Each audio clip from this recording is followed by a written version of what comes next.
ngàyនេះគឺតែចង់ឆាជ្រក់ស្ពៃហើយក៏ត្រង់ទិញជ្រក់ស្ពៃនៅផ្សារហើយក៏ប្រាប់អ្នកលក់ថាយកតែស្ពៃនៅលើទេ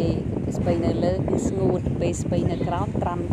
ជាតិទឹកនឹងអាចនឹងជូរខ្លាំងអញ្ចឹងយើងយកលើទៅអត់សូវជូរយកទៅឆាបើស្អីយើងចង់ជូរយកស្ងោរយកអាក្រោមក៏បានឬក៏ថាពេលខ្លះលើក៏វាជូរដូចគ្នាព្រោះត្រាំជាមួយគ្នានឹងក្រោយយើងគាត់ដាក់ច្រើននៅក្នុងចានដែកអញ្ចឹងណាដល់ពេលអាក្រោមហ្នឹងវាចូលទឹកខ្លាំងបានទៅជាគីឡូវាឡើង1ខាំ2ខាំអញ្ចឹងទៅវាធ្ងន់ដែរដោយសារទឹកអញ្ចឹងណាអញ្ចឹងហើយក៏អានេះសម្រាប់ខ្ញុំក្រោយខ្ញុំនិយាយទេតែខ្ញុំគឺយកលើហើយគឺយកទៅឆាចា